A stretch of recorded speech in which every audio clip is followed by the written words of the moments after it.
Hello, and welcome to the Hall of Tales, a LARP podcast with me, Avi Siegel, Jacob Siegel, and Tyler Willis. I wanted to give a brief shout out to everyone and a big thank you from the team here. We really appreciate you guys sharing our videos, liking our Facebook page, liking our video on YouTube. We really, really appreciate it. Especially, I want to give a shout out to Ashton Ruby of 321 Lay On, which is another LARP podcast. He had shared our page, and it's just really great when people who are doing the same kind of topic as their podcast support each other. And I would really love in the future that we can do a collaboration with his podcast and all the people that are involved in that. Having said all that, I want to introduce today's topic, which is going to be the fantasy genre as it pertains to different LARPs. Um, we're going to be going pretty heavily into this topic. We're going to be unpacking it, splitting it down into things like the difference between high fantasy and low fantasy, what makes fantasy, different things that I like to call fantasy injections, which are like different subgenres or niche genres that you see within fantasy, including steampunk, cyberpunk, dieselpunk, any kind of punk. You're a punk, I'm a punk. So I'm going to turn it over to Jacob because he seems like pretty fired up about the topic, and he can take us off. So Jake, what do you feel about fantasy and LARPs? You're right, Avi. I am pretty fired up because I love the fantasy setting and LARPs. Not that I have anything wrong with sci-fi or other genre settings, but fantasy setting, particularly for me, is my favorite. Kind of what I look for when I go think about LARPing. Really, that's because when I first started, not even LARPing, but getting into reading books. I started with like Conan, and he's a very low fantasy setting where he comes from. And building off of that, I read The Hobbit, Lord of the Rings. So those are kind of the books I read as a kid. So growing up, and I hear about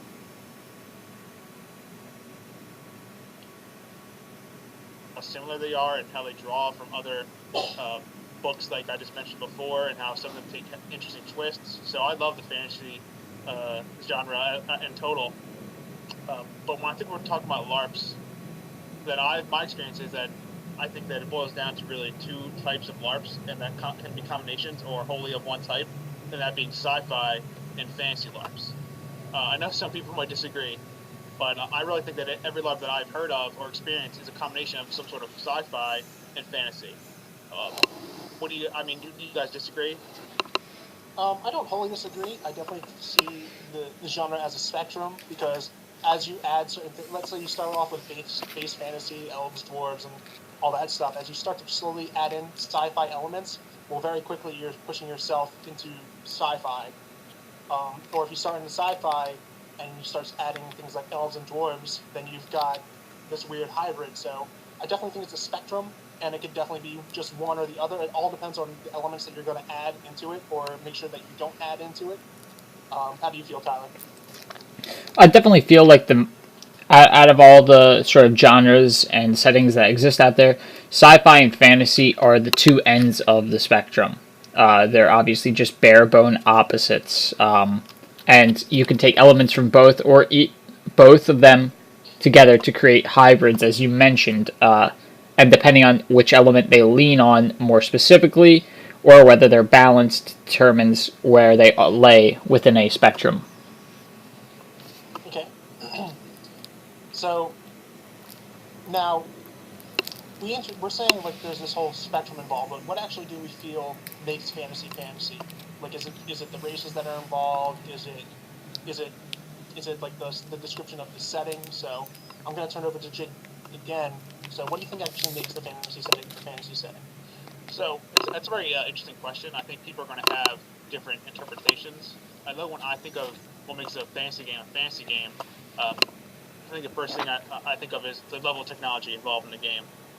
For me, if I'm thinking of a fantasy game, I'm thinking of a game where people are using, swords and shields and arrows, medieval weaponry to fight one another. I don't really see like gun. If I'm thinking fantasy strictly, I don't see like guns or things like that involved in a fantasy setting. Just from my perspective, I think another common theme you see is the races that are in games. Especially LARPs, you have a lot of different human races. Usually, you'll see like a barbarian race. Usually, you see like some sort of traveling race, or maybe like a Renaissance kingdom.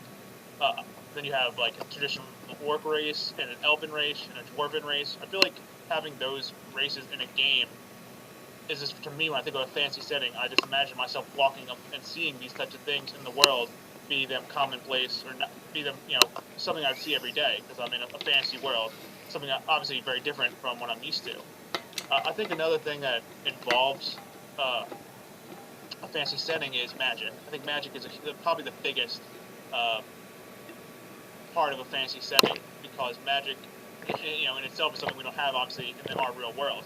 And magic is sort of this like limitless idea of possibility, And magic is just such a generic term that can mean so many different things. But I do think that if you have a fantasy setting, you typically like to see some sort of magic, be like dark and evil, or like vibrant everywhere, and like an everyday part of life. Right. Well, what about you, Tyler?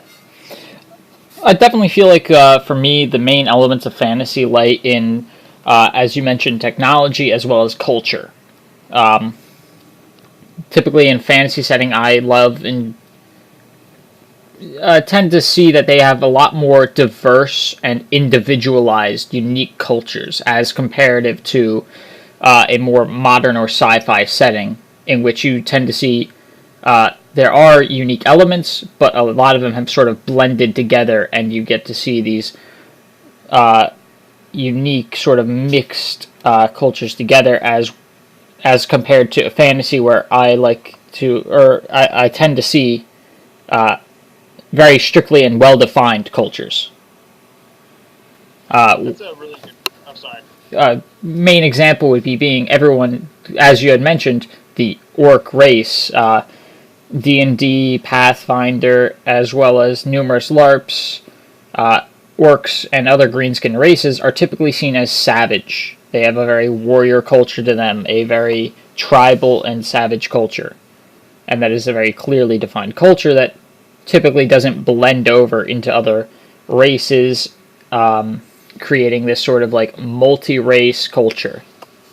You tend to see these unique cultures. Right. I definitely agree with both of you. I think you've touched on points that anyone who, even who doesn't LARP, or most people have seen like Lord of the Rings movies or whatever, they know what orcs, goblins, dwarves, and stuff, what those are. So it definitely, their mind would turn to those when they think of fantasy. I definitely think that magic is probably in my opinion, the biggest component for the whole fantasy thing. I've seen a couple different shows and read a couple different topics talking about world building for fantasy settings, and basically the first thing they say is, how does the magic in your world work? And everything that magic is able to do, you have to build your world around that. So if your magic is like the source of all creation, and it's practically limitless, well, then be prepared for your world to be able to do some pretty incredible, crazy things.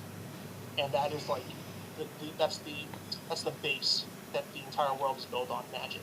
And then from magic, that's maybe where the races come from, the different way magic interacts with the world, creating weird landscapes. And because of those landscapes, you've got some weird cultures. But a lot of the time, a lot of the cultures that you see are based on real world cultures. So that's kind of just. I want to echo what you guys are saying. I completely agree. Yeah, I know we all kind of said a word that I want to expand on, which is culture. I think it's a big part about fantasy settings, and really with world building.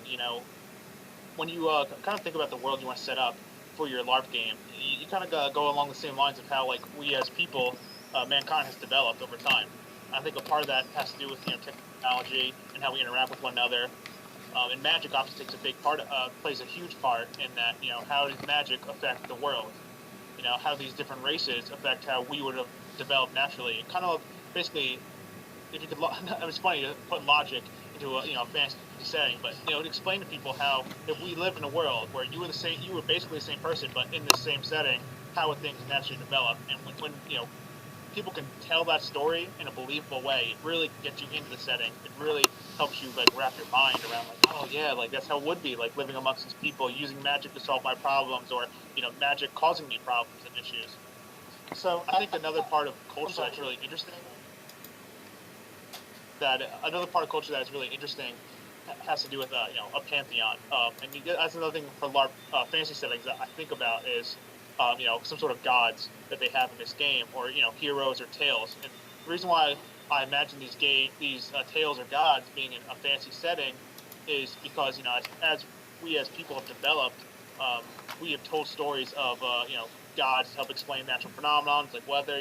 We have the Greek pantheon. You have like the Norse gods. People have always kind of come up with these deities or beings to help explain the questions we have about life. So I think it's natural that a fantasy setting, even with magic and and these different races, would have similar beliefs. It kind of makes the world feel more. Uh,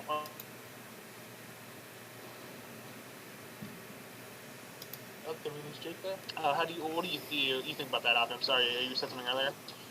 Oh no. Honestly, I was just gonna say like, I think most of us have definitely only really played the fantasy genre as their mainstays. I don't know if you've tried any other style LARPs out there that have really caught your eye.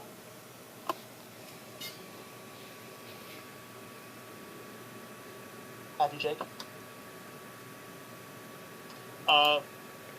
Dude, you're gonna have to repeat the question because I'm like you're lagging really bad on my end.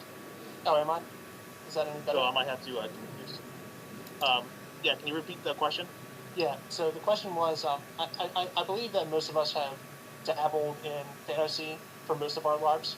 Have there been other ones that you've tried other genres and you kind of like what makes you come back to fantasy after trying the genres? But the question going to both of you. Uh, for me, I think it has to do with this how familiar I am with the, like I said, in reading books that have to do with fantasy, the fantasy setting. Like I keep bringing up Conan because it's probably one of my favorites. But kind of hearing tales about that and like imagine yourself, as you read these books in that world. I think that's kind of why when I imagine myself playing a hero, that I imagine myself playing a hero in this more savage and brutal world, as opposed to a world that has like technology or like flying ships. So I kind of want to harken back to like a simpler time, but that's more mystical and enchanting due to like magic or these different races or even savage, where the strength rules all. I really like those kinds of tales and heroes. And Tyler? Could you please repeat the question? So what other like genres have you participated in LARPs? And since we mostly do fantasy style LARPs, like compared to the ones you've been to, what makes you come back to fantasy games? Out of all the genres I've done low fantasy, high fantasy, uh, straight up sci-fi, into mixes such as cyberpunk, as well as post-apocalyptic.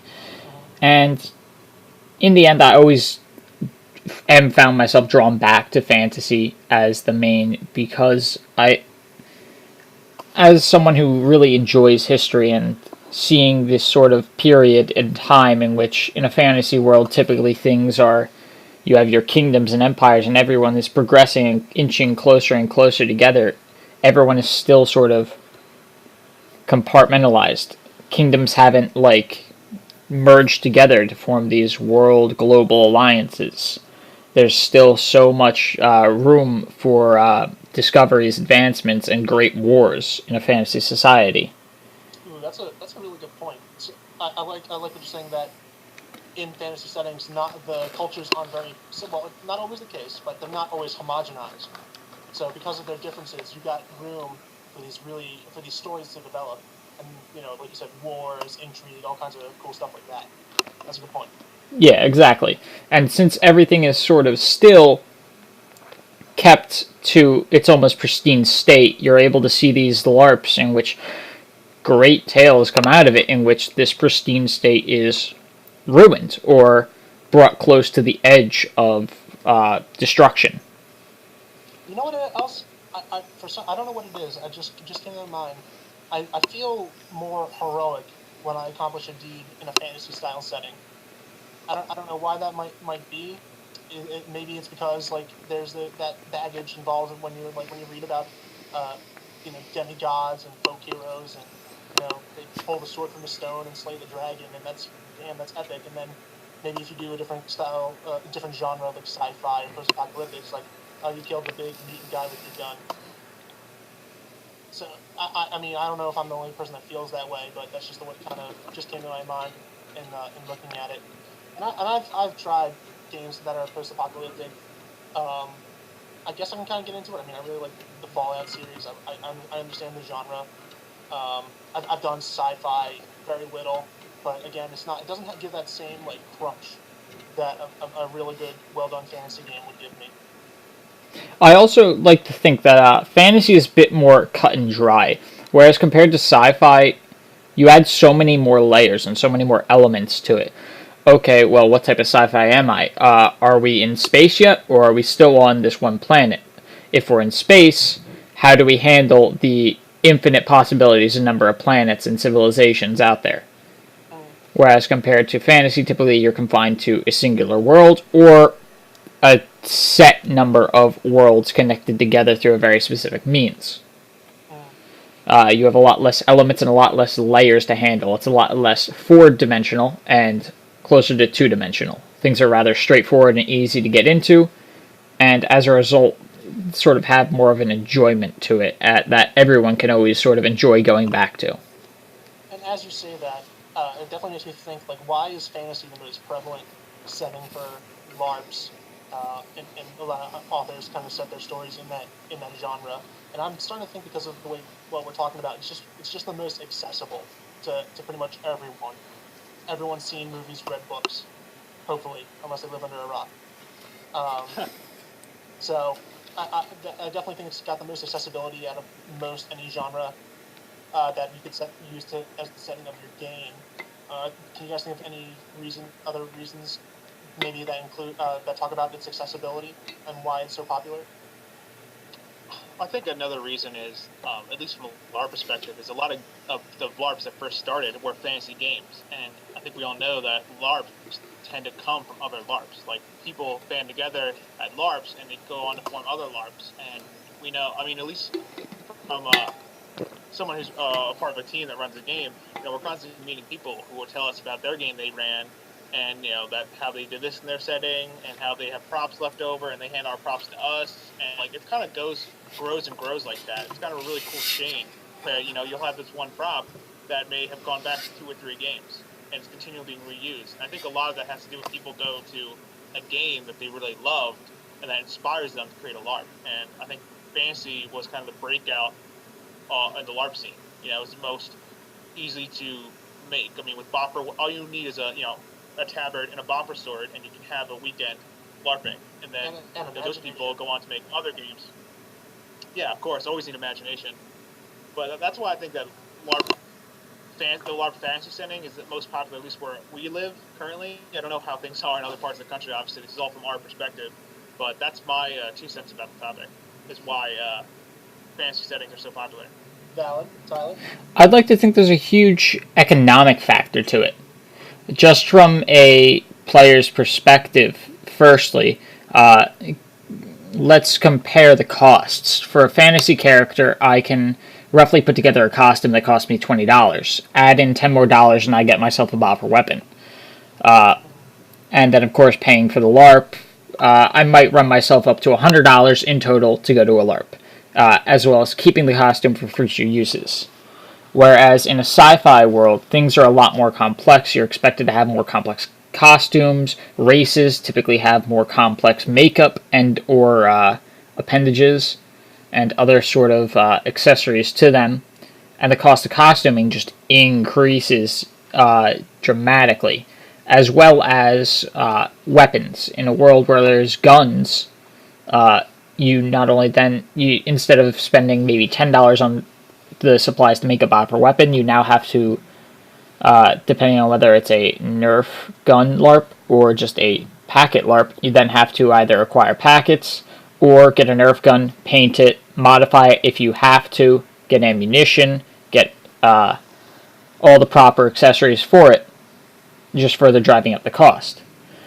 From sort of a game's perspective, it would also be very expensive. Obviously, having special in a fantasy world, it's very easy to sort of just take the ordinary and use typical imagination.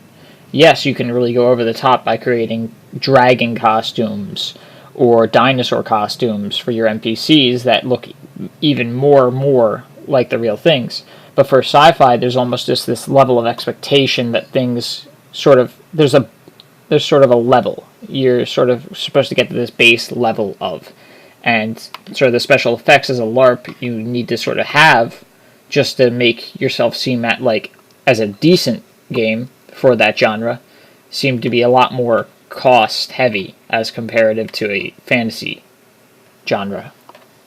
Okay, I see where you're coming from, I almost thought like, well, doesn't that mean like post-apocalyptic is like the cheapest you can do, because literally it's just wearing everyday clothes. But then again, you're not going to invest your money, you're going to invest your time, because you should really go the extra mile to rough up your clothes, stain them, and modify them a little bit to fit the genre better. And even still, it's not just ordinary clothes. Then armor. You're almost certainly for a post-apocalyptic going to have to make custom armor, as there are no popular vendors out there that sell Raider armor. You're gonna made of tires or stop signs or that kind of stuff. Exactly. A lot of these sci-fi and more sort of niche genres like post-apocalyptic, you're either going to see extremely expensive pre-made props and costumes, or you're going to have to invest a lot of time and money into the supplies to create your own. So something that we really talked about in our last episode was really heavily, because I felt like we spent the entire conversation about it, was talking about tropes. And I feel like the fantasy genre has those in spades attached to it. So, Tyler, why don't you tell us some of the tropes you typically associate with the fantasy genre? Typically with a fantasy genre, the types of tropes I would expect to see in a game: the knight, an honor-bound noble warrior. There's, of course, the thief, also sometimes known as the scoundrel, the very roguey, more in it for the money and sometimes the joy. There's, of course, the assassin, someone who is sort of very kills for money or other reasons. And then there are a lot of unique ones, such as the magus, or the sorcerer, the warlock. Very. So, you kind of associate, for tropes, you associate the genre with like defined classes of character. Almost defined classes, yeah. While not necessarily constricting to a game's set rule classes, more on your actions. A noble knight is almost always going to act in a similar manner, but you could use almost any type of rule set to build one. Okay. I'm kind of building up what Tyler is saying about, I guess, tropes. It's kind of a really slippery slope, because almost everything can be traced back to a trope in a way. I mean, everything we think of in a way is connected to something that we've experienced or read. Right, unique is hard to find. Yeah, exactly. And you can put your own twist on something, and you should try to tell your own story. But there's nothing wrong with referencing something that you've done in the past. For example, a lot of popular things from like Lord of the Rings. If you have like an elf race that's like has a long life, people could be like, oh man, that's just like Lord of the Rings. And you're like, yeah, it's similar, but it's just my setting. Yes, I take off something I know, but now it's a trope in a sense, but I'm turning it into something else. Everything, if you want to, break it down into how many tropes of what, tropes from this, tropes from that. So I feel like sometimes people use the word trope in a negative way to describe something, where it's like, yeah, I don't want to see carbon copy of an exact story or exact thing from another setting. But I have no problem with people getting inspiration and having aspects of an idea from another fantasy setting. I mean, I think bottom line is people like things that are familiar, but different in most ways. Okay. Again, when I use the word trope, I definitely don't mean. There are negative and there are positive tropes, and when I say it, I'm not going for the negative right away. I'm just trying to find things that are commonplace in the genre that we're talking about. So, are there things that you feel are in almost every instance of the fantasy genre, especially in LARPs? Well, okay. So I guess break down what you're asking for a positive trope. I think that something's really common for a good reason is the different level of human races in games. And I think the reason why that is, it kind of something that Tyler mentioned, is cost. You know, if I'm a new LARPer and I'm going to a game, I'm like, I don't know how to do makeup. I don't want to buy makeup. I don't want to have this fancy costuming. I'll just play this, human race. That's like, basically just goes out there. I can be human. They're from like, human town. We all do human things like humans. It's like, oh yeah, okay, got it. It's the most accessible race. That's why they're usually written into games like that. Then you have like kind of complex humans that they're like Renaissance Italy guys, or they're like these types of people. So they're like okay, they're like humans, but they kind of do their own little thing. That's cool too. Don't you think it's kind of the thing though? Like in every kind of game, it's like we got barbarians, we got city folk, we got pirates, we got any kind of vocation or culture for humans that you can imagine. I think they're usually almost always represented. Well, yeah, and I think the reason why that is for accessibility, and you kind of got to know your audience. Like a lot of people who LARP are people who've never been LARPing before, or maybe even cosplayers who have these costumes. I mean, think about how many people go to the Renaissance fair and have all this Renaissance garb, and they're like, I really love dressing up as a pirate. I'm gonna go try out this LARP thing. All I have is pirate garb. Oh, good thing they have a pirate kingdom. Like, I think we all know people that have garb that's very specific to one type of character, which is fine. That's what they enjoy. They like wearing that garb and taking pictures, or just like think that style is cool. So I think games try to to entice people to come, kind of create these cultures or these costuming that will appeal to those players. Okay, Tyler, how about you? I mean, we're gonna talk about a lot of tropes and a lot of things that we see across different games. So we can just go. We're gonna just play ping pong a little bit here. Yeah, tropes. There's a lot of different kind of tropes. Some of the more common, probably the most common one I've typically seen has probably got to be the noble warrior Justicar type character, the very strict, straightforward, straight to the law. Well, don't you think that's a little more based on character, and not so much the actual setting or the genre, or do you? Then again, you did mention that you kind of tie the genre to. Well, like and what I mean by a noble knight Justicar, I mean this typical sort of divine speaker for their church who lays down the laws of their god.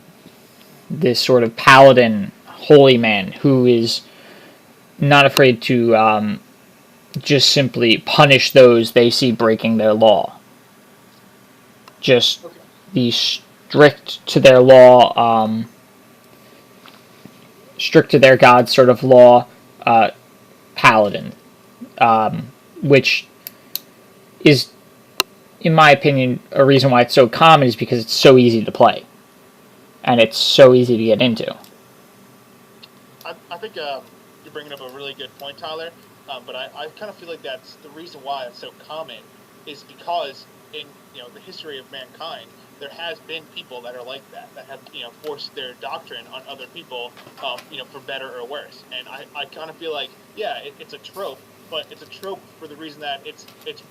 I realistically, you see people like that in our life nowadays. You see a guy who pushes down how he thinks something should be done in the workforce or in his personal life, and that's why I feel like in a setting that someone creates, there would be someone like that. There are people that exist in the world that kind of push their ideals towards you. And I think that's more with how people portray their characters and maybe how people develop. It's more about character creation at that point more than setting is what I'm trying to say. Right. I think it's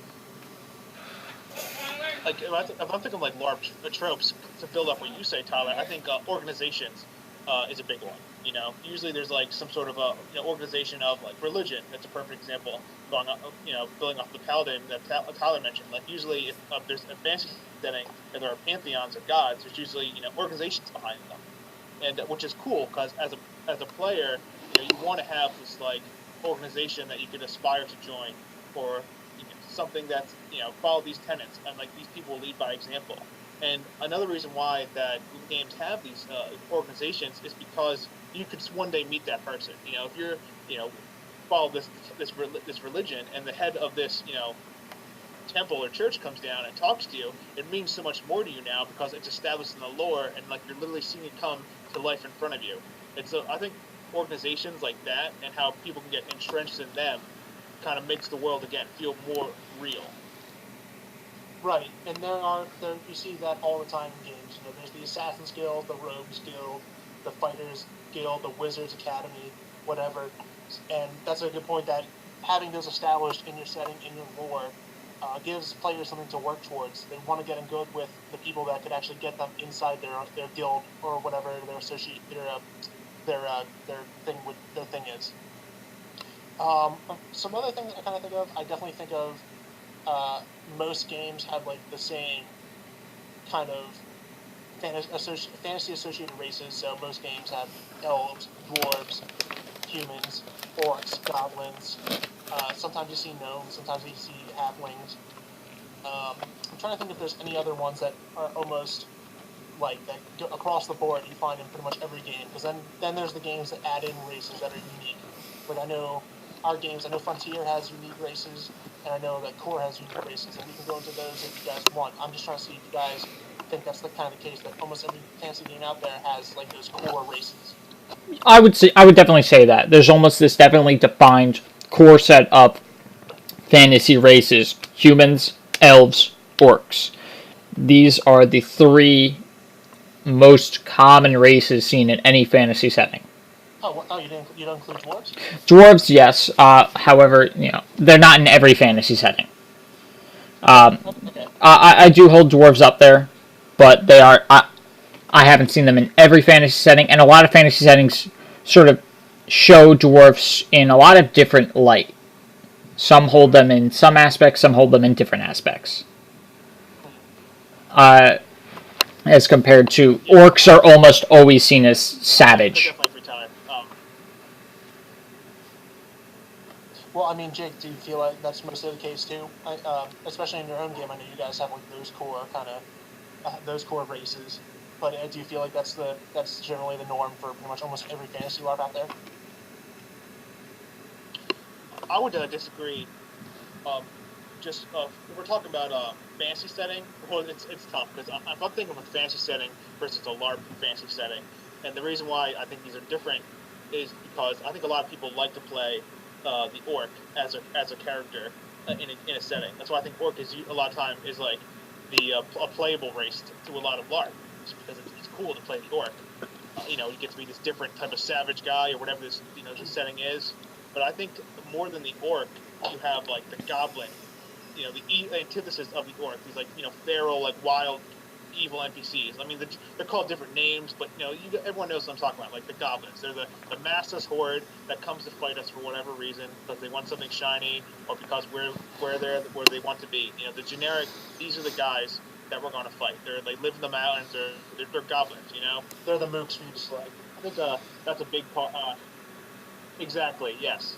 That's exactly what I was trying to get to. That these are the bad guys, and they're why are they bad? Well, because they're the goblins. They are the bad guys. And you don't feel bad. They're kind of like that's their thing.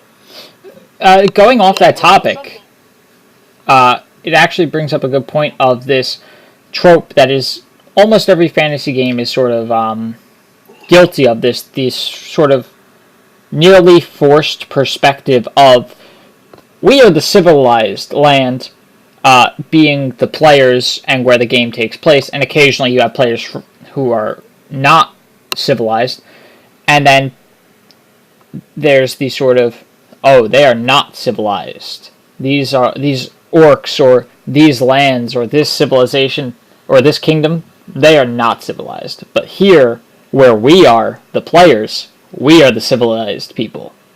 Yeah, that's a good point, and that kind of should say that's like in low fantasy that it's not always the case, because a lot of the heroes don't come from those places. A lot of the times, it's the civilized places that are even more corrupt and even more deadly and dangerous than the wildlands where you were born. Especially like in Conan, like he comes from a place that's shrouded in mist and it's really dreary. But he's like, you know what? I don't like civilization because civilization's worse than it was where I came from, and we kill people every day there.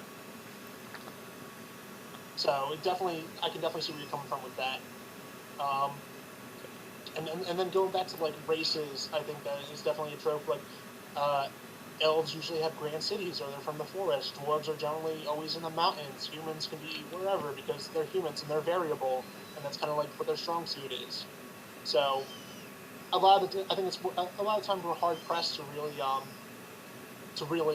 go as players, as game creators, to go outside the box when it comes to our races. Because you don't want to do something too crazy where people don't like it doesn't click with them. Like, why do these are dwarves that like live on the ocean? That's weird. Well, let me stop you right there, Avi, because I disagree. Because I think that people want it's kind of a catch-22. People want to see something different, but they don't want to see something where it's like, I don't even believe this anymore. Like, I can't even imagine that this is what it is. But I do think I'm always surprised by the things that people cannot believe, and the things that they will believe, or will choose to believe in a LARP setting. When you create a story, or being an enemy, or a different race for people to play, and you kind of have this idea of how you want the race to be. Like, oh, they're a little different like this. And some people will be, to use your example, people are like, oh yeah, like dwarves, they live in the sea. That's awesome. So I'm like, I'm totally about that. And I'm like, yeah, but all they use is archery. They're like, well, only archery? They're dwarves? I can't. This game is ridiculous. I'm like, really? That's where you draw the line? You draw the line at the archery? Like, it's so interesting that how people have like this almost like their line in their head where like, yeah, if you're a dwarf, you at least have this. If you're an elf, you should at least always be having this.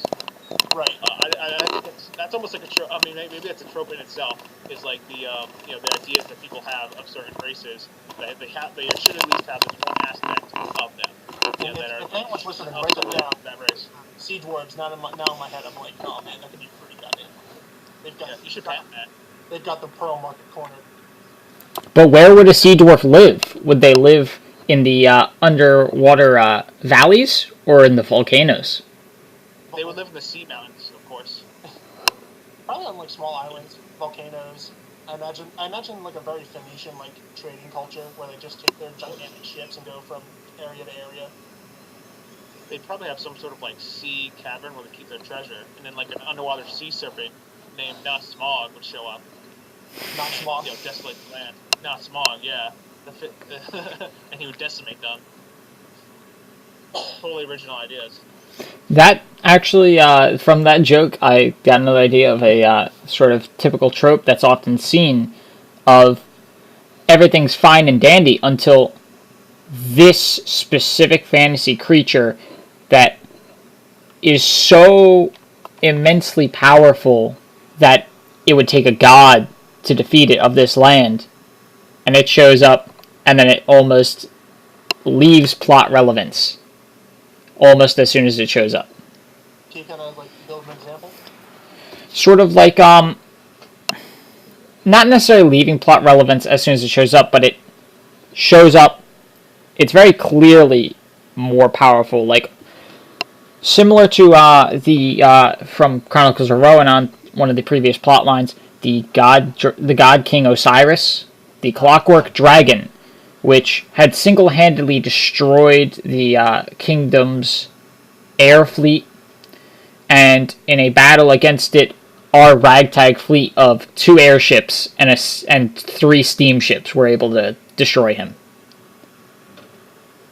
It was built up in such a way, and then there's often player agency destroyed it. Exactly. There's often this build-up in a fantasy world in which there's the extreme hype up, which, yes, all LARP genres can be guilty of this, but I feel more so in a fantasy setting where it's almost like this dragon has existed for 10,000 years, and it's just come down from the mountains, and it burned that entire city away. There's no one surviving. What are we going to do, guys? I see what you're saying. So, I mean, and it could be anything. It could be a dragon. It could be like this ancient lich or whatever. This is like this barbarian warlord has been cutting a swath across the land, and they're built up and hyped up. And then when it comes time for the confrontation, well, they actually have to be defeated by the players, or else what? So you have to be careful, I guess, in your hype. Well, I think that has to do more with storytelling, which is really tough.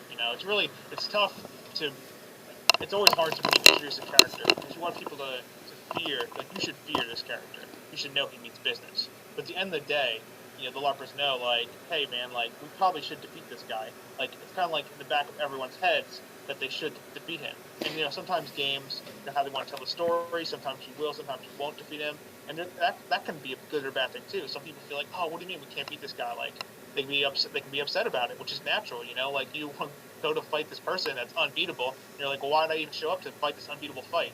Well, you show up. And you're like, I thought this guy was unbeatable. He was so easy to fight. And like, as a storyteller, you're sitting there with like your palms in the air, like, please let them like what I've done. Like, please let the dice fall in my favor. That everything has lined up. The hype was appropriate, and the fight was adequate. It's really tough.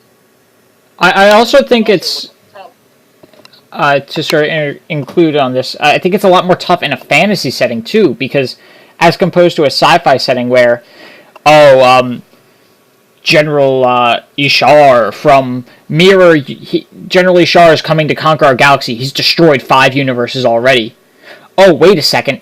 He's from Mirror Universe of Galaxy B, which means that he's from this planet, and he has this natural weakness of this. Because he's from this universe that's also a mirror dimension. So with the sci-fi, you can sort of really write in a lot more methods to deal with your over-hyping up. You can create a lot more sort of plot methods to deal with this. Whereas in a fantasy setting, you're really kind of limited. There's only so many times the players can find the obsidian sword that cuts through the dragon's scales. I really got to disagree, because I think that all has to do with the writing of your game. If you write something that is only unsolvable through this when way of doing it, like, that's okay too if that's how you want to tell your story. But I don't think there's any fantasy setting or sci-fi fantasy setting. It's just basically you're saying I can see exactly what you told me and put into a fantasy setting where it's like we need to find the Black Arrow to kill Smog. We need to like unite these people, and like when they're united, they'll like have the power to defeat this being. I feel like I'm not disagreeing with you. I'm just saying that a fantasy world is so much more constricted and not as large as typical sci-fi worlds are. Well, you know what? I kind of see what and because of the because you're going off of what you've established in the smaller world. Because with sci-fi, like you said in the beginning, are we talking about a single world, multiple worlds, a universe? Where in fantasy, usually we're confined to a planet or a continent or this one area. And fantasy in my experience is often their worlds and sort of universes are a lot smaller than sci-fi genres I've seen. These fantasy worlds, like, there's nothing saying that the dragon's coming down, the players don't find the Black Arrow to pierce its hide. It's sort of saying, in a fantasy world, what are the odds that they're going to continually keep finding these ancient relics left behind by an even ancient civilization? Well, I would also say that if we're talking, first let me address what you guys said about talking about scale of game.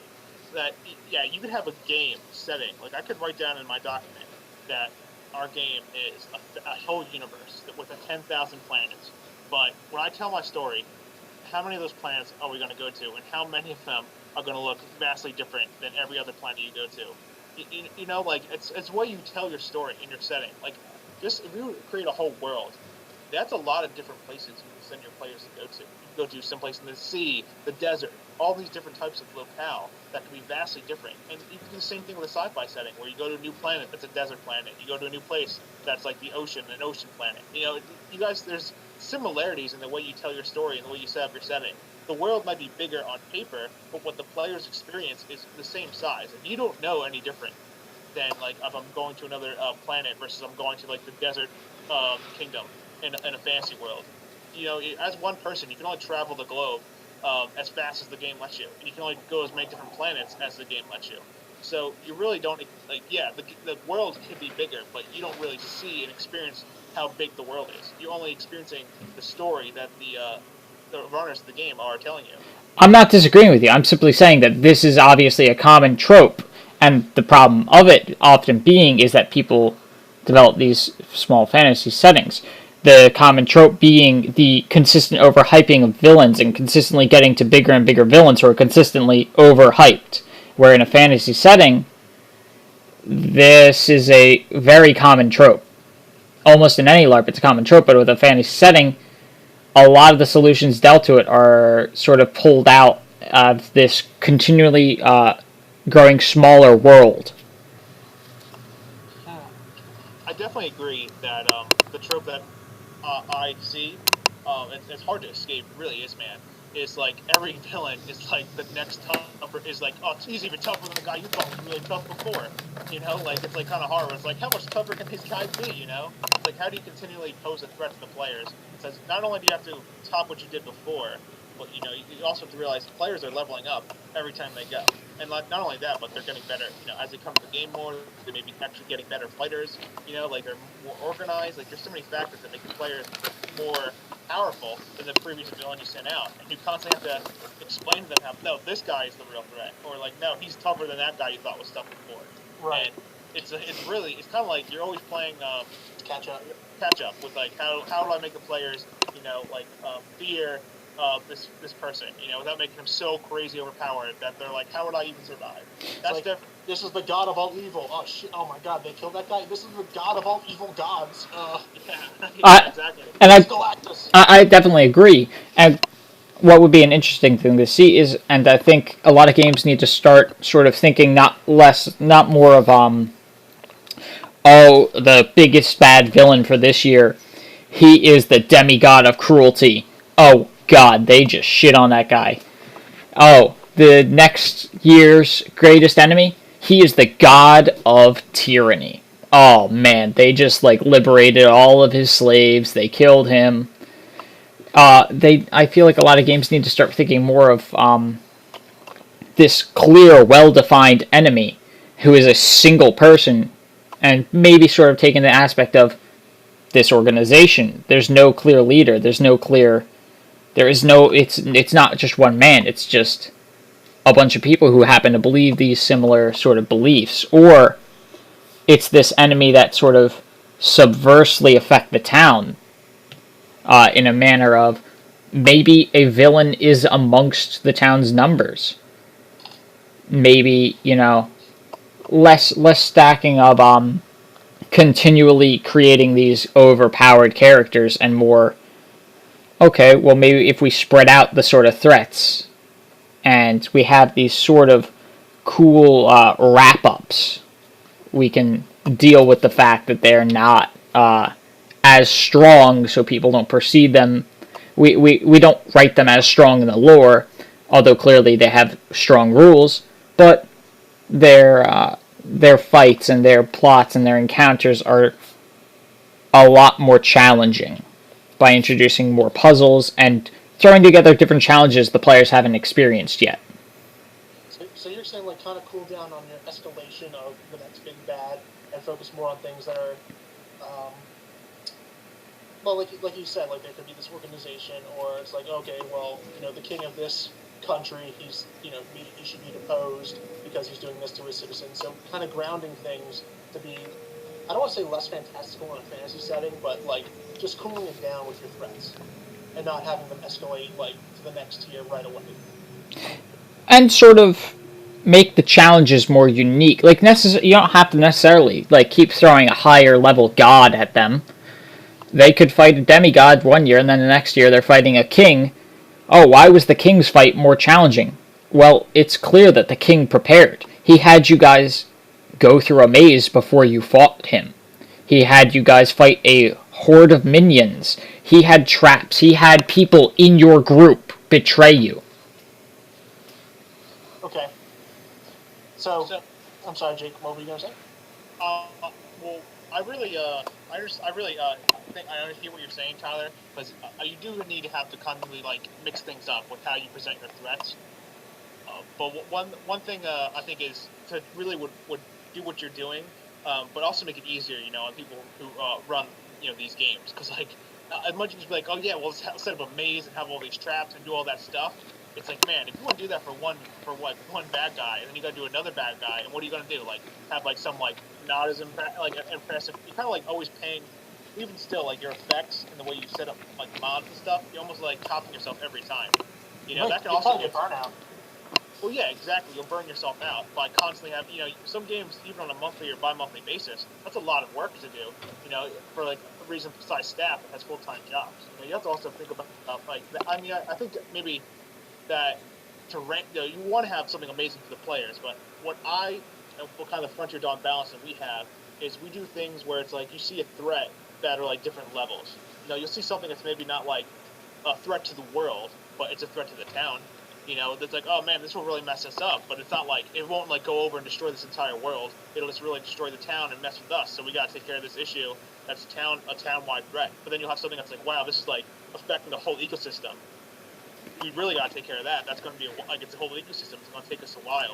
So by kind of staggering the threat level of your enemies, you kind of build this more of like, oh, well, this is important to do, but it's not like, we don't expect this to be like, a slugfest, like fight where we got to pray upon the gods and like summon the storms of Odin or Thor to to smite our enemies. It's going to be a tough fight, and it's like not any less impressive, but it kind of saves that energy and that like sense of dread for when we really want to send out like the crazy NPCs. If we ever do send out like some giant leviathan, they're going to be like, we never experienced anything like this. Like, how do we even stop that? If you kind of do these multi-level threats from like maybe it only affects like 4 or 5 people. They're like, hey, we need help dealing with this guy who's after us. And the town's like, oh, people are like, yeah, okay, we'll help you. And then you have someone who's after other groups of people, and then like after everyone. If you kind of stagger your threats, you kind of build this like tension, but also this mystery, because you never know what's going to come from one angle.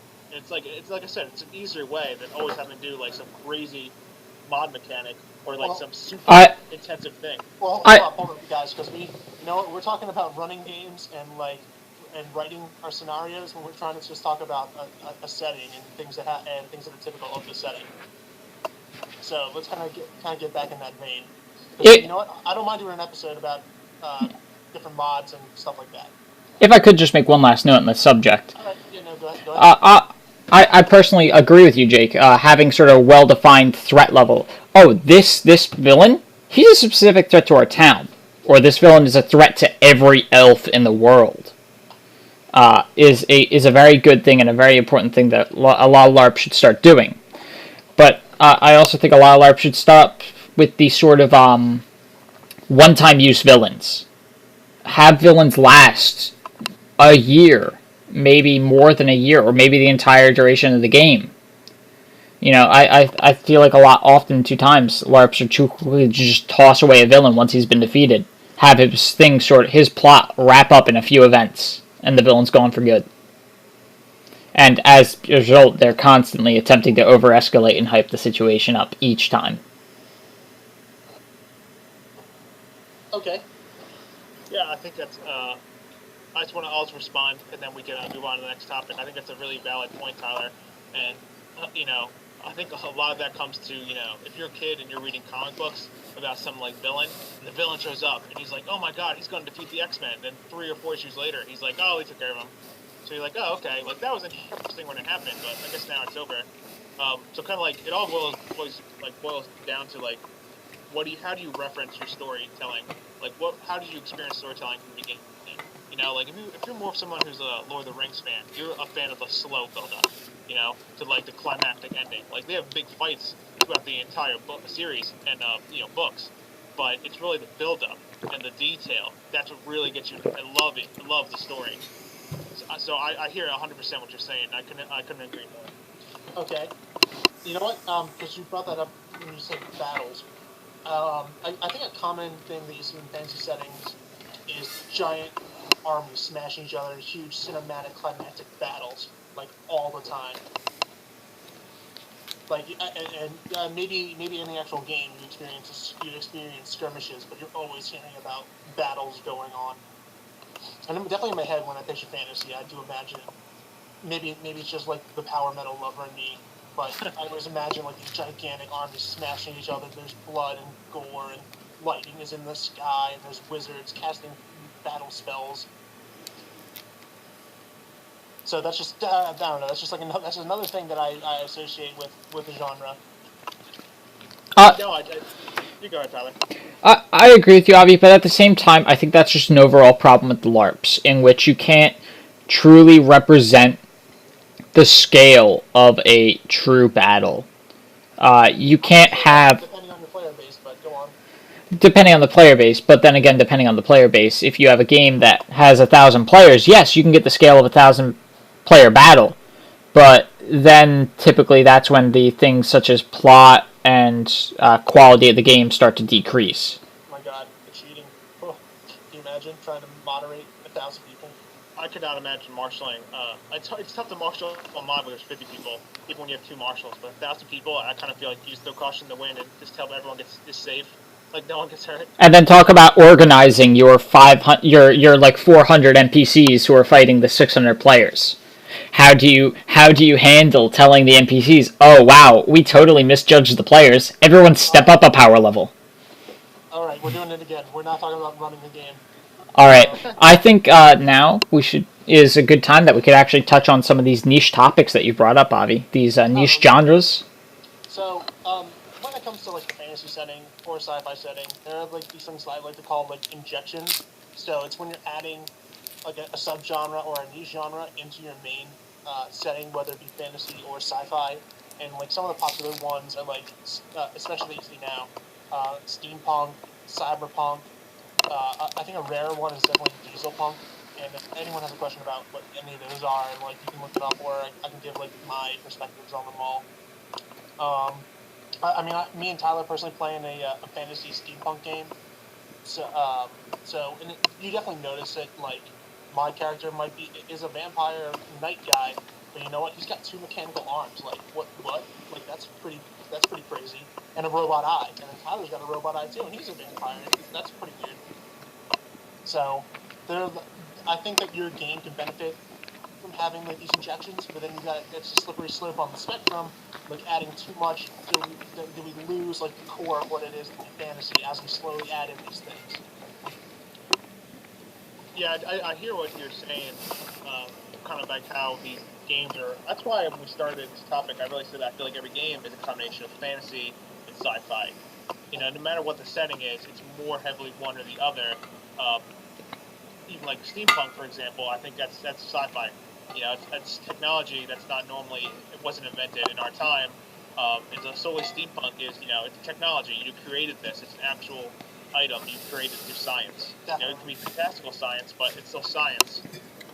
And I think when we're talking about like games, I guess on that spectrum that I personally enjoy, I really like post-apoc games because I love the sense of fear that you have playing those games where you're like, I don't know, is this my last bullet? Like, I don't know what I'll have. Like, I just love the kind of sense that those games can give you of dread when you're playing, and it kind of makes you in the survival mode, and, you know, the way you interact with other people, you know, you kind of can be this, like, if you want to be a cutthroat guy, you know, like, hey, I can't do this, like, I have to survive, or, you know, talk to somebody, Mr. Altruistic, who's like, I know this is my last piece of bread, but I will share it with you. What an idiot.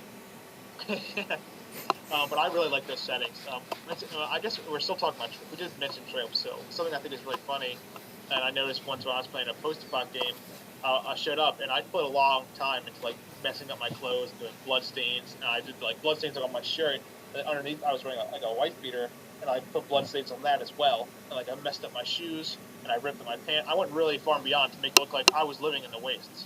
And I show up, and people are wearing all these, like, brand new clothing, and everything on their bodies, and I'm like, oh my god, like, you guys are, can you tell me how you're surviving the waste? Because you're doing a really good job. Like, I'm, like, barely surviving, and you guys are wearing all these brand new clothes. Like, what oasis have you found? That's what I said in the beginning. I'm like, okay, it might not cost a lot of money to have an apocalyptic costume, but if you're going to do it right, it's going to take some time to really make yourself look appropriate. To jump in, and yeah, Jake, that was quite a moment to see some of these very intricate costumes, this consistent trope. But to continue with this, my point of view is seeing each game, I really feel can earn a lot from taking one of these niche tropes, horror, steampunk, diesel punk, and sort of incorporating that into their game. They can take they can be less sort of cut and paste fantasy and add this sort of unique element that makes their game stand out a lot more. And I feel that's what a lot of games are starting to do nowadays. They're sort of incorporating one unique sort of niche genre or niche sort of style of game to into their game's lore and style to make themselves stand out from the rest of the fantasy LARPs. I've definitely noticed definitely on the rise these little subgenre injections to the main like fantasy or sci-fi LARP you see out there for sure. Um, and I'm not. It's definitely not necessarily a bad thing. Like you said, it could definitely add a lot of flavor and uniqueness to a game that maybe people who think that the fantasy genre has gotten stale because of how typical and tropey the fantasy genre can be. So it can definitely give you some extra flavor to your game. I mean, it's definitely for core. I like what they do because I think it's well balanced between the steampunk elements and the fantasy elements. Like people still fight with swords and shields, but we just fought a mechanical dragon. Like I think it definitely does a good job. I think a lot of it always depends on the people. People are and their taste is so different. You have somebody who, let's say, loves Nerf guns, and like he's not going to go to LARP unless he can use a Nerf gun. And then even with Nerf guns, you're like, if I can't use a Nerf gun that's not modified and that shoots like 150 FPS, then I'm not going to even bother using a gun. And then you got like subsets of that. Like some people get like really into this certain type of LARP that they're like, I have to have this in my LARP. And then you have those people who are like, I want something completely new. Like I've been doing fantasy for 10 years, and I don't want to do it anymore. I want to have sci-fi. I want it to be completely sci-fi, no fancy elements at all. And that's why I think it's kind of like any market you have with supply and demand. It's kind of like how LARP is doing right now, where it's kind of evolving to go beyond typical fantasy tropes that you see. Every game has that's fantasy or sci-fi. They're kind of becoming their own things. Like you're still seeing these tropes, but they're evolving. They're changing. Like you're not seeing these typical things like we just talked about anymore. Like everything we said is like how we imagine things. But most LARPs I see nowadays in the landscape, they're not really like that. Like they have those same core things in the game, but they have all their twists on them, which is good. I think that's a great thing. Based upon that, I'd like to pose a question to both of you. If you had to, this upcoming, weekend, if you had to go to a LARP game, specifically a LARP fantasy, would you prefer to see the cut and paste fantasy, typical fantasy, or would you prefer to see one of these niche fantasy genres? And if so, what niche genre would you like to see and play it? Well, I guess for me, I'm a sucker, man, for two things, and I think a lot of LARPers really are, and that's your rule system you have, and your setting.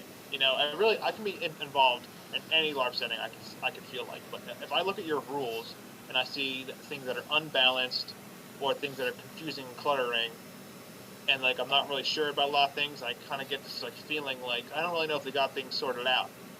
I immediately turns me off to that game.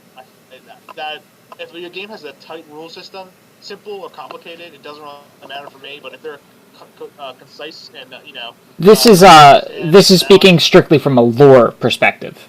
Lore and setting. If you had to see, if you were going to a LARP this weekend, and you had a choice between cut and dry fantasy or one of the niche sub fantasy genres we talked about, what would you want to go to and why? Personally, I would really love to just go to a normal fantasy. Straight up just typical cut and dry, probably a low fantasy game. I feel like there's not a lot of low fantasy games out there, at least that I've seen that have been as sort of catchy or interesting to me. Well, you know what? Another thing I think that people kind of, I mean, this is not. I'm going to get to what I would want to do, but to go on to your low fantasy the game aspect of it, with low fantasy, I definitely feel there's a definite lethality to everything. So people in low fantasy settings die like really easily because you know what, they're not going to heal by magic instantly. They need to go find the shaman, then make a special poultice to put in their wound, and they're down for like 3 weeks while the wound is like seeping pus and stuff. So they really got to like get over their wounds, or just die. So in the low fantasy setting, you have to be prepared for that. So that might be fine with some people. And you know what? I wouldn't mind. I would just bring a lot of costuming so I could play different characters right now. So coming to you then, Alvi. If you had to play a fantasy game and it had to be either fantasy or one of the fantasy subgenres, what would you prefer to go out and go play? You know what? It's tough because now because you said fantasy first, because immediately my mind was thinking I would really love to do like a diesel punk horror style game. Because there's a setting that I really like that was from a I think it was a series of comics and books and then miniatures called Dust, which is like a weird World War II setting. And I figured like, oh man, it'd be really cool to have a diesel punk setting where everyone uses like where we're like GIs with Tommy guns fighting like zombies and like these like the Axis powers have like lobotomized guerrilla commandos that are literal gorillas. And I'm like, oh man, that'd be really cool and scary as hell. So I'm sorry, I ignored the full thing. Totally ignored.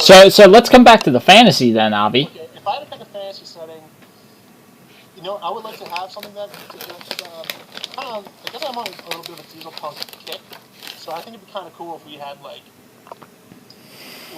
in a fantasy setting, like if we.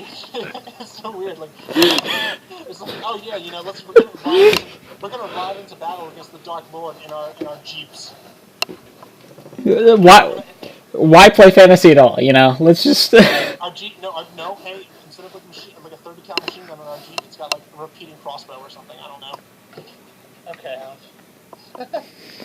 Something that doesn't sound cool though. It sounds like the Van Helsing movie with Hugh Jackman. We got like a repeating crossbow. Yeah, good point. To answer your question, Tyler, for me personally, I would want to play a sci-fi setting because. You didn't know the question too, Tyler. I didn't know the question. If we had to pick a fantasy. No, he said if you had to pick a cookie cutter fantasy setting or another subgenre, what would you pick? Subgenre of fantasy. Oh, fantasy? Yeah. That's why I said fantasy diesel punk. Okay. Well, this will be edited out. I would have to say that I would like to be in a cookie cutter game.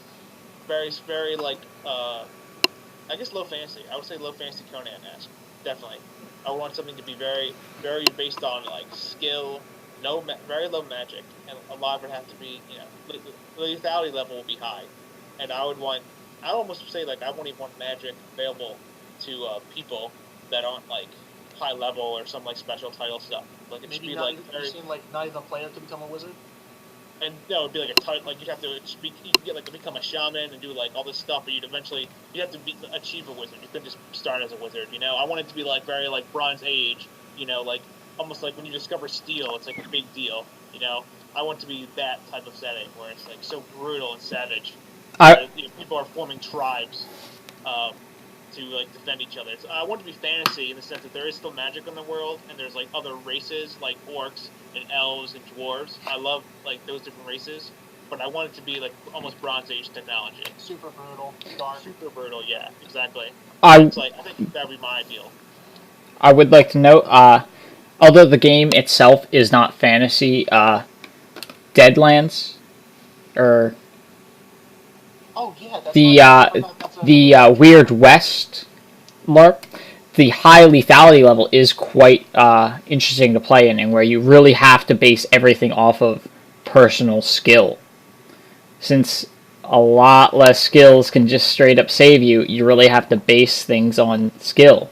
And to see just a straight up fantasy of that sort of style, that would be really interesting, seeing how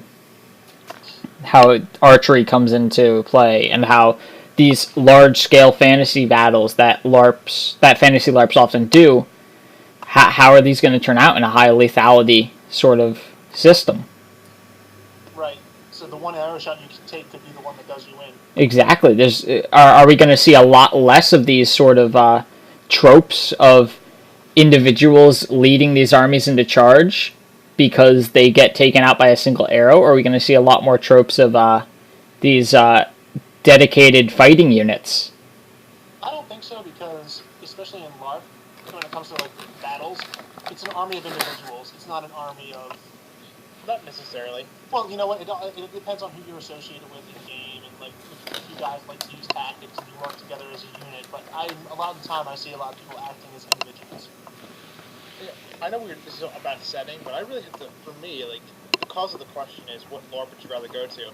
For me, it's very rarely just about the genre of what the game is, because I am usually pretty open-minded, but it has to be like how the game is presented. For me, like, and also like if I know someone's going there, like there's so many other factors. Like I rarely will go to a game based off like, oh man, that's steampunk, gotta go. That's not how my mind works. I'm usually like, oh wow, have you heard good things about this game? Let me look at the rules. Let me look at the research about. Like I want to read the setting. It's not just about the setting of the game. It's how they do their own game. Every game has tropes in it, yeah, but it's still like a creation of people. Like it's really hard for me to boil down like, oh, I'm gonna go to a game because it's just this setting, because that's not how my mind works. That's not how I make those decisions. That's kind of why in our first video I said I always recommend that people do research in the game they go to beforehand, because it just makes the experience better for them and they know more going into it. Instead of just being like, fantasy setting, I know what that means, and they just show up. And they're like, wow, this isn't what I expected, because they do these XYZ differently than how I imagine fantasy in my head. Right. I understand where you're coming from. But you know what? I do admit to myself that I do have a predisposition to want to pick a fantasy game over like a sci-fi game or something like that. And you know what? When I say the Dieselpunk fantasy, and we're saying like, oh, you know, you're free for a weekend, I'll go once, unless I really like it. But probably I would definitely just stick with the game I currently play, or just like another cookie cutter fantasy.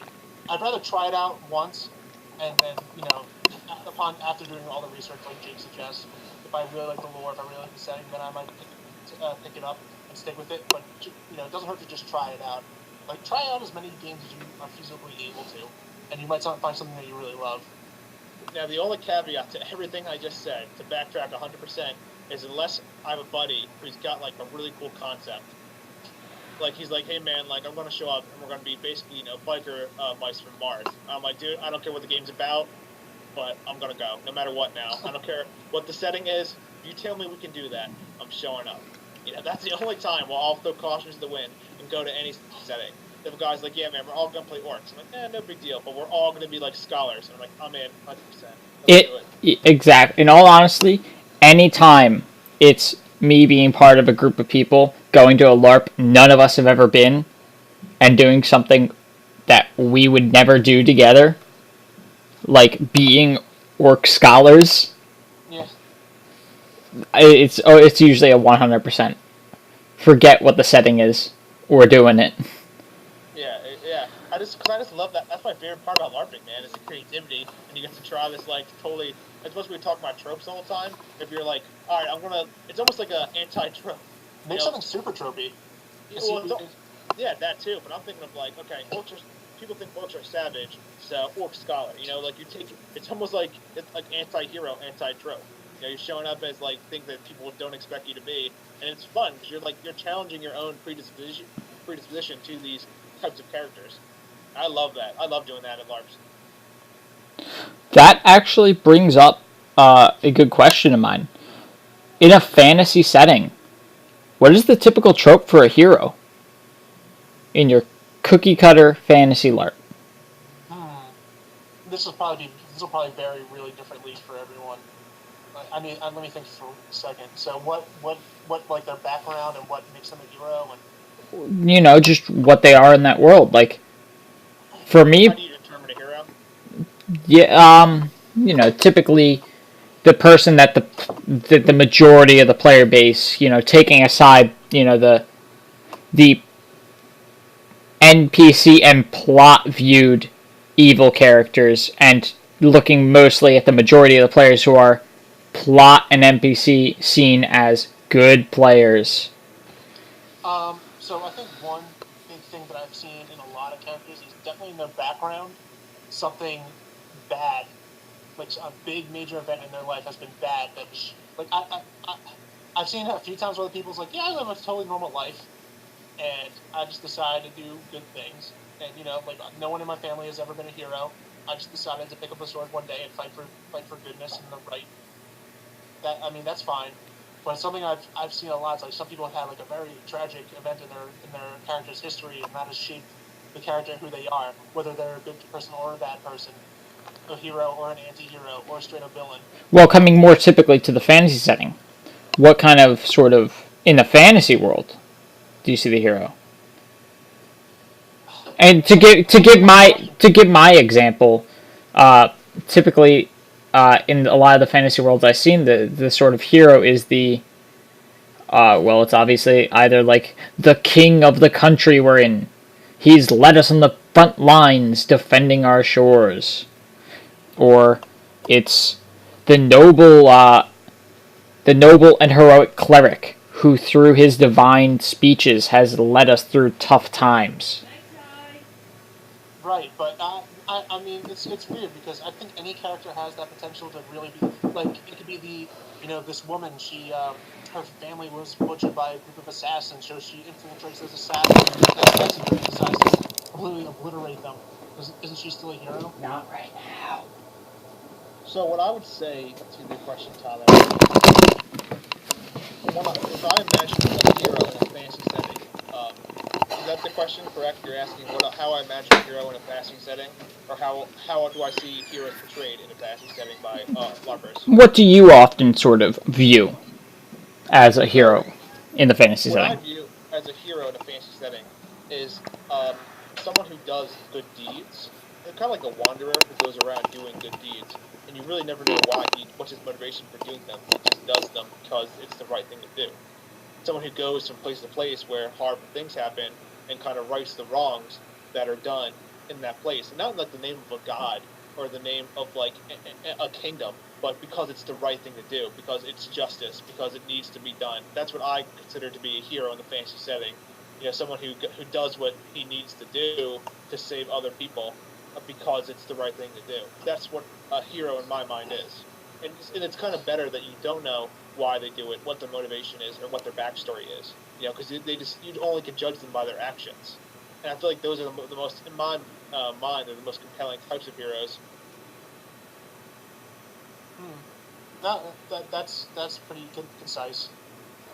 It's just a weird question because of the perspective and like I guess what you said, Jake, can apply to pretty much anyone or anything, or any real fantasy setting because it's just like, oh, this is your opinion of what a hero is. When I was thinking more of like the LARP setting of what you typically see among the player base. I don't know if that was part of Tyler's question. I was mainly asking your personal opinion on in a fantasy setting. Who do you see as the hero? And like Jake said, the wandering sort of individual. Being so like well read and having read so many stories of heroic fantasy and stuff, I just think that I can't really nail down these. I mean, I think if you're going to be a hero, obviously you need to do good things, but you don't have to be you don't have to not say why you're doing it or who you're doing it for. I think you just have to be doing good things. And there's so many like different heroes that have come from so many different walks of life and so many different backgrounds. But I guess as long as you're doing good, then I guess you could be a hero. Not because it's the right thing to do, not because you're doing it for a king or a country or the gods you believe in, but just that you're doing an action that is good and beneficial to the people around you. What about you, Tyler? When you think of a good hero in a fantasy setting, what do you think of? I do agree with you guys and how you guys sort of phrase it as the person who does just for the people around him, but I kind of typically see the hero in the fantasy world as almost this sort of civilization builder. This individual who, through his ultimately, care for the people around him, that he's sort of brought forth to strength to defend them, to take down and tear down those who would harm them, and build a great civilization for them and any. So your hero is a uniter. Yeah. Okay. Well, so what my interpretation is that Tyler, your hero is kind of more of a leader, not necessarily like in my mind it's like I'm imagining almost like a faceless figure who's like a force of good who just goes around doing good things, and you're thinking of almost like a leader of men. I guess Oh, a comic book reference like a Steve Rogers. He shows up, he's like, I'm going to take charge and lead us and follow my example. oh, I am most certainly often envisioning the hero is a face, because like for me at least, the hero has to have a face. If he doesn't have a face, he's a little less. I can't really identify him. He's for me. Yes, a faceless individual could be a hero, but to sort of stand so clearly, clearly that man standing there is King Steve Rogers, as compared to that man standing there is King Rorschach. I don't know what he looks like. I don't know who he is. God, I don't want him to be king. Oh. Well, I think it's a really actually a very interesting look at it, because in my mind, like I imagine the hero to be the force of good. He's basically like good and justice personified. He's almost like a force of nature, but obviously for the good. Like he goes around doing good things because it's the right thing to do. I guess maybe it's altruistic, but it's not necessarily his motivation. I guess his motivation is altruism. And you're kind of imagining somebody who like is very much like I'm here to do good things and lead people and to show people the light. It's very interesting because I guess one is more like you said, like you're building a civilization and like a lifestyle. Another person just like he just goes around doing good things and then leaves. It's because it's like is one better than the other? Is I guess what I'm trying to bring to like is the man who stays behind to teach others the righteous way, the more righteous man, or is it the man who goes on to help other people in other areas that is more righteous? It's kind of like very interesting back and forth. I definitely agree with you in that anyone can be, or rather, the hero can be personified by any person so long as they are doing good, because they're a force for good. They are the literal embodiment of goodness, as shown through their actions and what they do. And kind of to what your last statement is, I think it's the hero is the person that actually continues to do rather than stay in one's kind of have a sedentary kind of role. Like they might still be doing good things, like by leading or something like that. But I think as they keep moving and keep doing, that makes them more of a hero. So here's a question. Obviously, we asked what everyone thinks about the hero. So now, if you imagine a villain in a fantasy setting, low or high fantasy setting, what do you imagine? Tyler, I want to ask you first, since you asked us. I'll put you in the spot. You're in the hot seat. Oh, hot seat. Oh, all right. All the pressure on me. In a fantasy setting, I'm honestly really into the villain where it's not necessarily clearly defined who they are, but they are sort of to put it in this way, sort of this character who is the actual host body, the physical form of them, is not the true villain. They are merely just a host for the true villain who is sort of controlling things from afar and sort of the puppet master behind the strings, playing this game of chess, of lining things up until it is the time for them to truly reveal. But it's never them. It's always through the host. Okay, so if I may, so your true villain in your fantasy setting is the chess playing puppeteer, puppet master, shadowy person. So you might not even see them because they're acting through agents. Yeah. Okay, all right, that makes sense to me.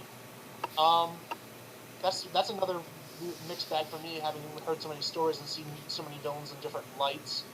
Like there's some things I like. Like I don't mind the guy that's like a bloodthirsty warlord who's like very one dimensional, and he kills and rapes and all that stuff just because he wants to amass a fortune and control land and dominate people. I'm fine with that. But I also like the guy that's the puppet master, shadowy kind of person as well. I guess it all depends on how they're being personified. Like I can't really decide. As long as what their actions are doing come from like a selfish kind of position, I guess that's what I see as the villain thing. But then there's also the villains that, because you don't think you're doing evil, right? You could think you're doing the really good thing, but your total method is completely wrong. ultimately, You want to bring peace, but but you committed genocide to bring peace. I 100% agree with you. We all saw Infinity Gauntlet, Avi. What? We all saw. Oh, we all saw. Oh, well, I mean, even before that, I'm just talking like, any. There's been so many stories where that's like the main thrust of the villains. Like, yeah, I will bring peace to the realm by killing everyone. By killing everyone in the realm, so no one will be fighting. They will be peace. Exactly. So what I would have to say is, I kind of playing off what Avi said, that I imagine an evil character as a very as someone you know personally. Like I want to know this guy's entire history of why he is the way he is.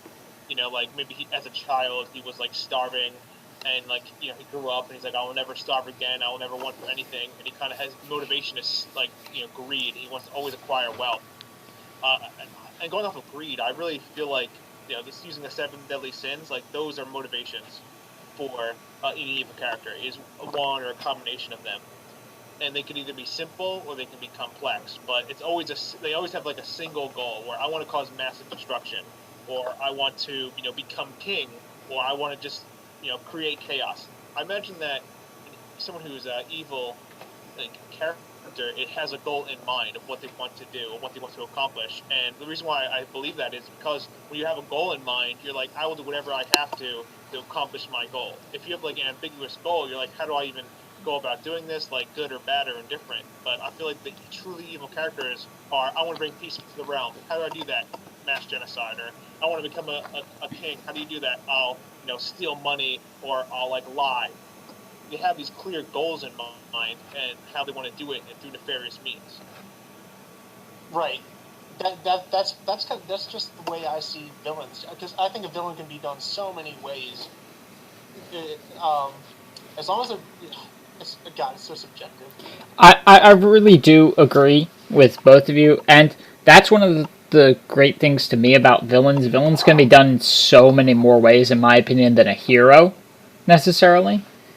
But I think the important thing to note is that, really, as long as the villain is well thought out and developed, like, yes, you can have this villain that everyone clearly knows, and this is his goal, but if the story behind it is very cliche and just doesn't create specific interest in it, or it just makes me laugh anytime I hear, it's not going to be a good villain.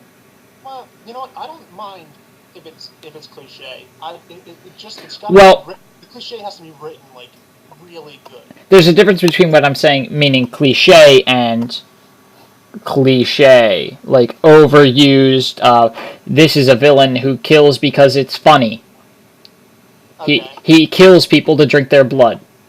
Like when I think so, it's like your example, like that is like so cliche and passe. Whereas you think like Sauron, the Dark Lord of Mordor, is cool as hell. Sauron has a well-developed backstory. Right. He has well-developed things. That's what I was saying when I was talking about my ideal evil character.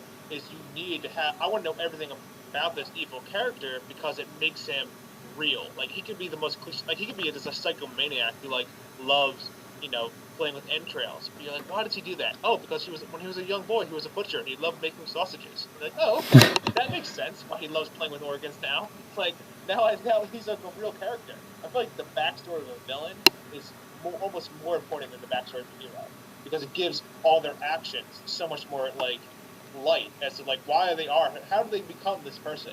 Oh, because of what in their past something happened to them, or and sometimes it's cool. It's like they were completely normal and they're just like this for some reason. And you're like, wow, that's interesting too, to know that he had a perfect life. But I feel like the knowledge of their past makes the villain.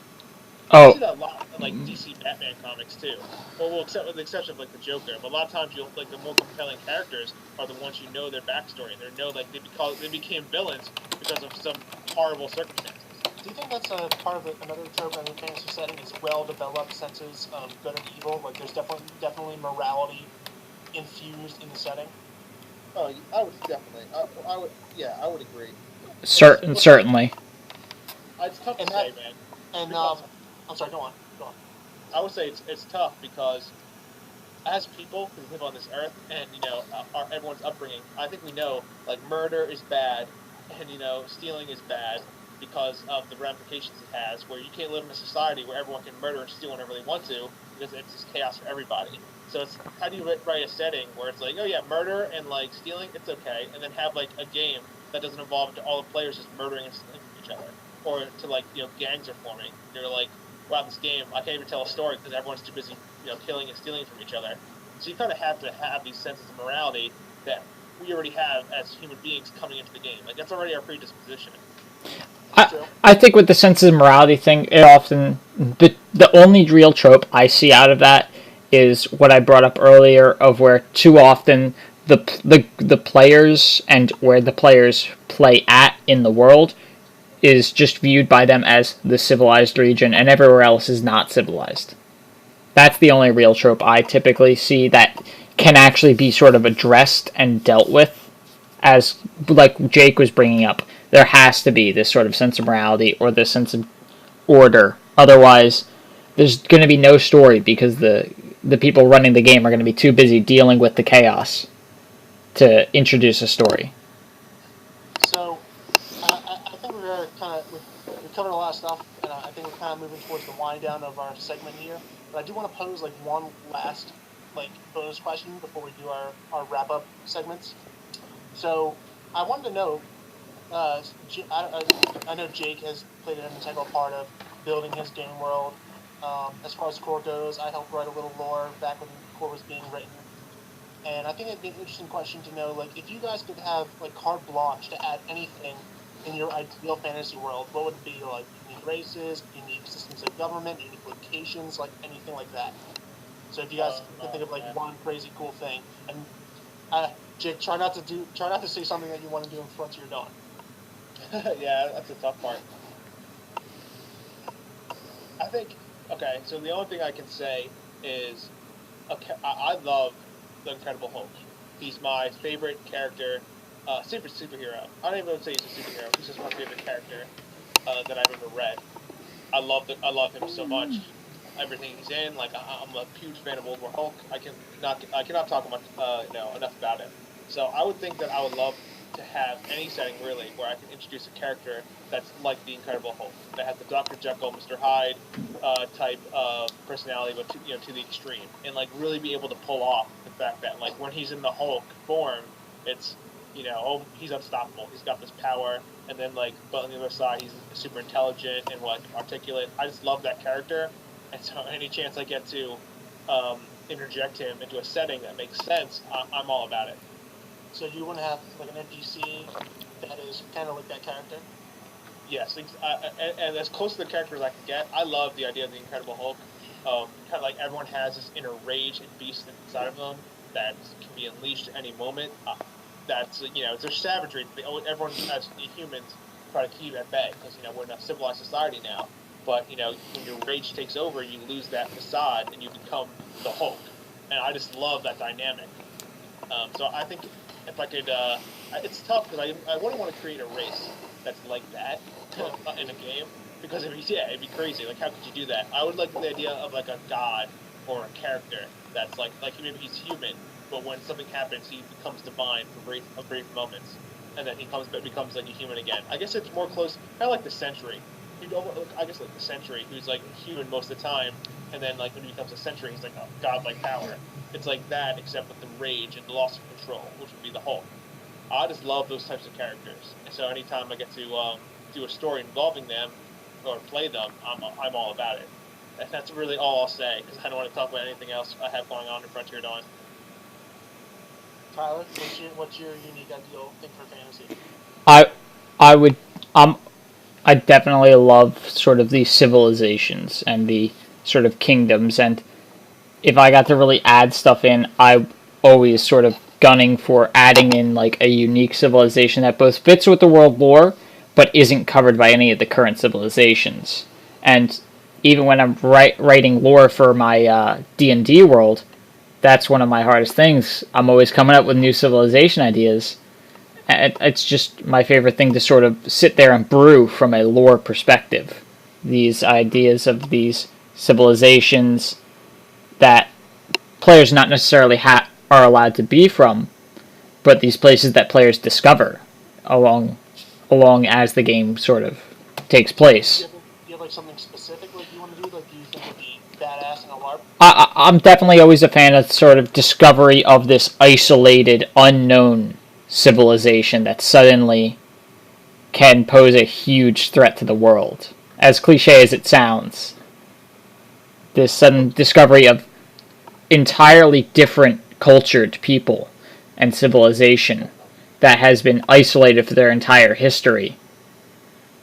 And currently, they seem a lot stronger than us. How are we going to resolve this? Right. Okay. I definitely see. So it could be like a completely weird and alien culture that's existed in isolation and suddenly discovered, and it's like, oh shit, we have to deal with that. We are not prepared for that. It's totally out of our scope of understanding. Yep, exactly. And so this kind of made me. I thought about this as we were talking about the like morality thing. So I think it would be really. My idea is kind of like a location / item / MacGuffin. So I kind of want there to be this place that's like sort of like a mountain, and it's like Olympus size in scope. And one half is like pristine, beautiful mountainside. There's snow. There's like all kinds of plants and stuff, and like animals. But the other side, I want there to be like raging volcano and like sheer peaks and just blackened basalt like mountainside.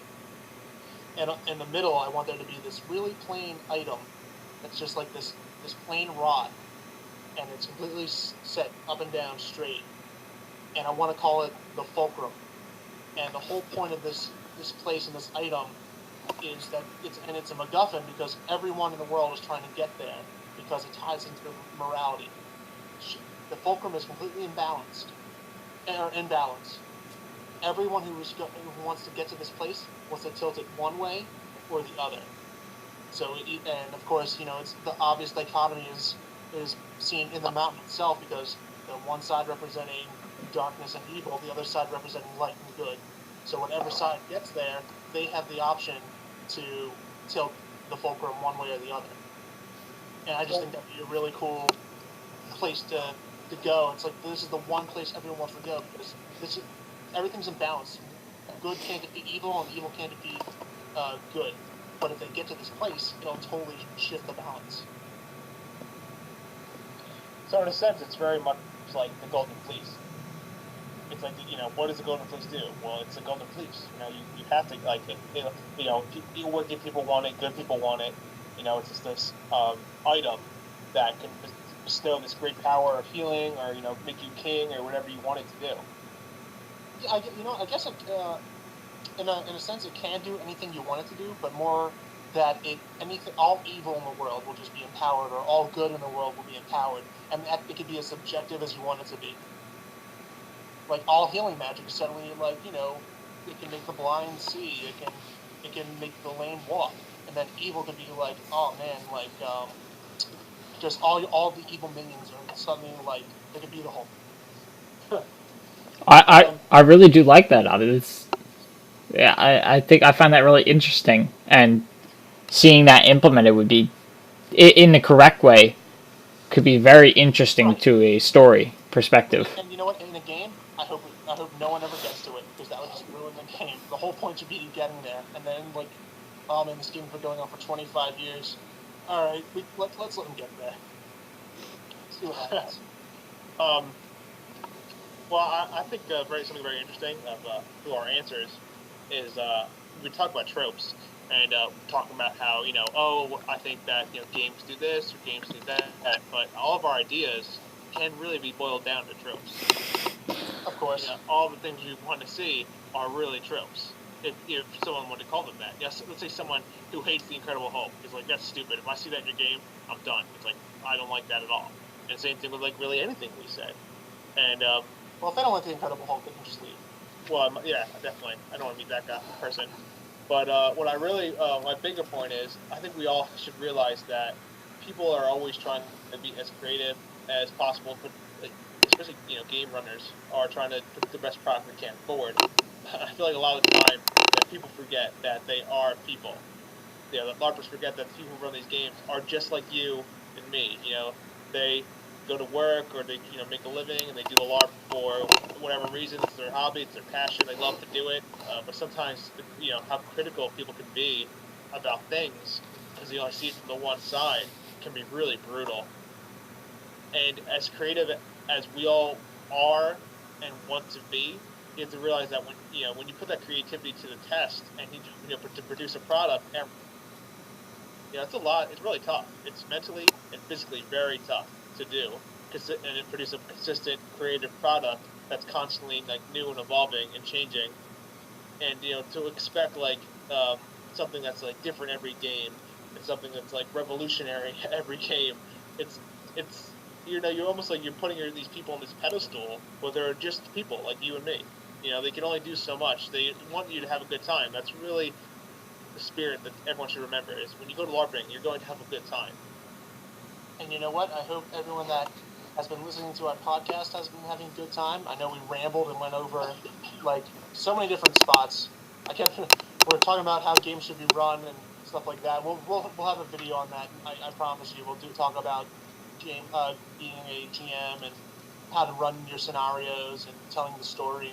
But I definitely hope that whoever listened kind of understood more about the fantasy genre, why it's so popular. Maybe we mentioned something that no one really thought about or knew about. So I hope that kind of gets them out there that they want to create something. I'd love to play the elf that drives the Jeep with the repeating crossbow on it. That'd be kind of cool. Again, I just want to say thank everyone for the support that they've been showing for the Hall of Tales. It's super appreciated. We really love it. We want you guys to keep liking our page, liking our videos on YouTube. We have an unofficial page on Facebook, so please send us questions, type comments in our YouTube videos. We will be sure to read them. Suggest stuff for us to talk about, because obviously you see we love to ramble and talk about things, and we try and make it as entertaining and as informational and funny as we can. So if you guys enjoy it, just keep it coming. So signing off is Avi. This is Jacob. And this is Tyler. Hope to see you back in the Hall of Tales soon.